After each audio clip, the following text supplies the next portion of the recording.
Hello दोस्तों, स्वागत है आपका हिमाचल एस्पिरेंट में। मेरा नाम है इनामिका ठाकुर और आशा करती हूँ आप सब अच्छे होंगे। एचपीजी के सीरीज में लास्ट लेक्चर में हमने कुल्लू जिले की लेक्स को कवर किया था और आज के लेक्चर में हम जिला मंडी की लेक्स को कवर करेंगे। शुरू करते हैं जिला मंडी की लेक्स। सबसे पहली झील है पराशर झील।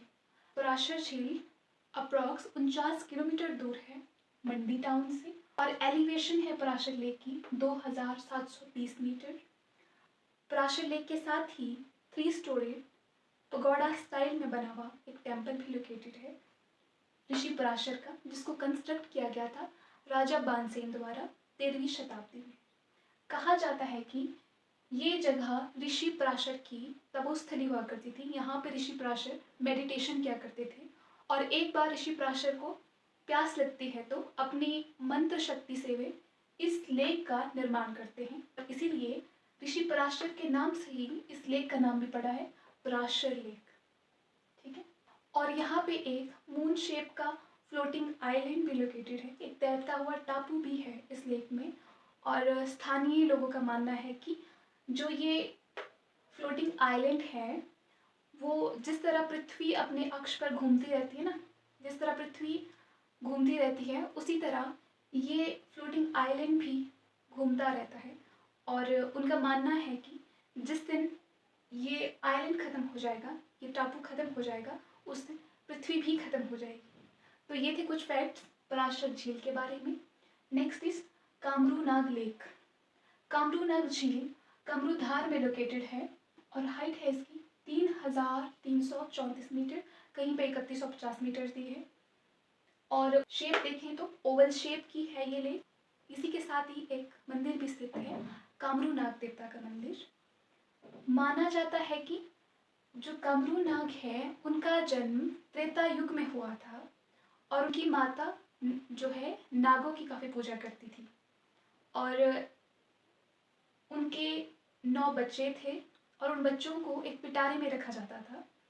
और एक दिन क्या होता है कि एक औरत उनके घर आती है और वो पिटारा गलती से टूट जाता है और वो सारे के सारे बच्चे जलने लगते हैं और उनमें से कामरू नाग बचकर निकल जाते हैं और वो इस लेक के पास आके छुप जाते हैं। और जब बाद में उनकी माता उनको ढूंढती है तो उनको नाम देती है कामरू नाग। और वही कामरू नाग द्वापर युग में जन्म लेते हैं, फिर से जन्म लेते हैं। रतन यक्ष के रूप में जाना जाता है उनको द्वापर युग में। और एक स्टोरी के मुताबिक जब पांडव महाभारत से वापस आ रहे थे तो उनके हाथ में एक पिटारा था जिसमें कि रतन यक्ष थे। और कहा जाता है कि महाभारत में जो बर्बरिक थे ना वही रतन यक्ष थे। और जब वे इस स्थान पर पहुंचते हैं तो रतन यक्ष जब ये स्थान देखते हैं तो कहते हैं कि मैं इसी स्थान पर रुकूंगा। तो ये कुछ स्टोरीज हैं कामरू नाग को लेकर। और ये स्टोरीज कितनी ऑथेंटिक है ये मुझे खुद भी नहीं पता। अगर कोई लोकल्स ये वीडियो देख रहा हो तो ज़रूर बताइएगा कमेंट सेक्शन में ये स्टोरी कितनी ऑथेंटिक है। Next lake is Rewalsar lake. Rewalsar lake को पद्माकन के नाम से भी जाना जाता है। अगर हम इस वर्ड का संधि विच्छेद करें तो पद्म का मतलब होता है लोटस और आसन का मतलब होता है कहीं पे बैठने का स्थान, क्योंकि माना जाता है कि बुद्धिस्ट गुरु पद्म संभव की स्पिरिट यहाँ पे रहती है, इसीलिए इसको पद्माकन के नाम से भी जाना जाता है। इस लेक का संबंध 3 धर्मों से माना जाता है, सिखिज्म, बुद्धिज्म और हिंदुइज्म। इसीलिए इस लेक को त्रिसंगम के नाम से भी जाना जाता है। एक बार स्टोरी जान लेते हैं तीनों धर्मों की। रिवाल्सर लेक को लोमेश ऋषि की तपोस्थली भी माना जाता है। स्टोरी के मुताबिक ऋषि लोमेश ने इस स्थान पर भगवान शिव की पूजा की थी, उनके लिए तपस्या की थी। भगवान शिव ने उन्हें खुश होकर 7 तैरते हुए टापू एज अ रिवार्ड में दिए थे। और रिवाल्सर लेक के साथ ही हिंदू टेम्पल भी लोकेटेड है। अब आते हैं बुद्धिज्म पे। गुरु पद्म संभव को बुद्धिज्म का गुरु माना जाता है और कहा जाता है कि रिवाल्सर से उन्होंने बुद्धिज्म के महायान सेक्ट को तिब्बत तक फैलाया था और इसीलिए तिब्बतियन लोग और हिमाचली लोग इस लेक को या इस स्थान को जो पेमा के नाम से भी पुकारते हैं। जो का अर्थ होता है लोटस और पेमा का अर्थ होता है लेक। ठीक है, ये तीनों नाम क्लियर हो गए, त्रिसंगम, जोपेमा और पद्माकन। अब गुरु पद्म संभव से एक और भी स्टोरी रिलेटेड है। मान्यता के अनुसार गुरु पद्मसंभव यहाँ पर इस स्थान पर जौहर के राजा की बेटी मंदरवा को बुद्धिज्म की टीचिंग देने आए थे। अब जौहर वर्ड यूज़ किया है। जो तिब्बतन लोग हैं ना, तिब्बतन टेक्स्ट में मंडी को जौहर कहा गया है। मंडी, जो तिब्बतन लोग थे वो मंडी को जौहर के नाम से पुकारते थे। और ये एग्जाम में भी पूछा जाता है कि जौहर शब्द किस शहर के लिए यूज़ किया गया है और कहाँ के लोगों के लिए यूज़ किया गया है। तो गुरु पद्मसंभव इस स्थान पर मंडी के राजा की पुत्री मंदरवा को बुद्धिज्म की टीचिंग देते थे। और कुछ लोकल्स ने ये रूमर्स फैलाना शुरू कर दिए कि गुरु पद्मसंभव और मंदरवा के बीच कुछ अनैतिक संबंध है। तो उन्होंने ये बात जाके राजा को बताई, और जब राजा को ये बात पता चली तो वो इस बात को डाइजेस्ट नहीं कर पाए और उन्होंने मंदरवा को एक पत्थर और कांटों से भरे कुएं में फेंक दिया और गुरु पद्मसंभव को एक बड़ी सी चिता में जला दिया। लेकिन क्या होता है कि वो चिता काफ़ी दिनों तक जलती रहती है, धुआं लगा रहता है। और कुछ दिन बाद जब मंडी के राजा चेक करने आते हैं उस प्लेस पर, तो वो देखते हैं कि उस स्थान पर एक लेक का फॉर्मेशन हो गया होता है, दैट इज़ रिवालसर लेक। और वहाँ पे एक कमल के फूल में एक 8 वर्ष का बच्चा बैठा हुआ होता है। तो ये देखकर मंडी के राजा को काफ़ी बुरा लगता है और उनको अपनी गलती का भी एहसास होता है। तो जब वो कुएं के पास भी जाते हैं और कुएं में देखते हैं मंदरवा को, तो वहाँ देखते हैं वो कि मंदरवा का भी बाल भी बांका नहीं हुआ होता है। तो कहा जाता है कि मंडी के राजा गुरु पद्मसंभव और मंदरवा की शादी करवा देते हैं। और इसी लेक के पास ही एक हिल पर लोकेटेड है 12 मीटर ऊंचा गुरु पद्मसंभव का statue.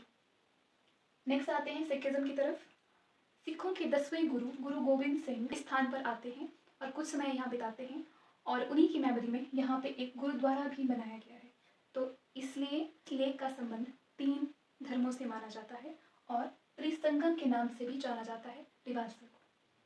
Next is Kuntbhyog lake.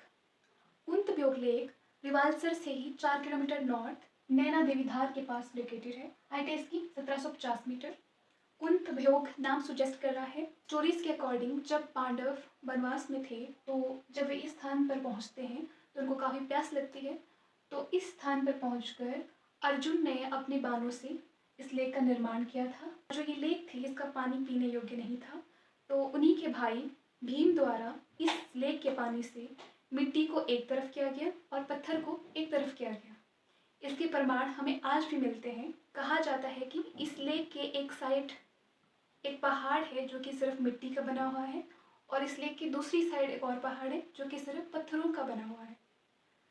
तो ये कुछ फैक्ट्स हैं कुंतभ्योग लेक से regarding. Next is Machhiyar lake. Machhiyar lake Jogindernagar के साउथ में जोगिंदरनगर से 8 किलोमीटर की दूरी पर स्थित है और इसकी हाइट है 850 मीटर। मछियार लेक डेडिकेटेड है मच्छिंद्र नाथ, या फिर दूसरा नाम है उनका मत्स्य देवता, जो कि भगवान विष्णु का ही रूप है। और यहाँ पे एक फेमस फिश भी पाई जाती है, महासीर फिश, क्योंकि इस लेक से स्थानीय लोगों की आस्थाएं जुड़ी हुई हैं, इसीलिए इस लेक में फिशिंग करना भी बैन है। नेक्स्ट इज कालासर लेक और सुखसार लेक। दोनों ही लेक्स रिवालसर के पास ही लोकेटेड है।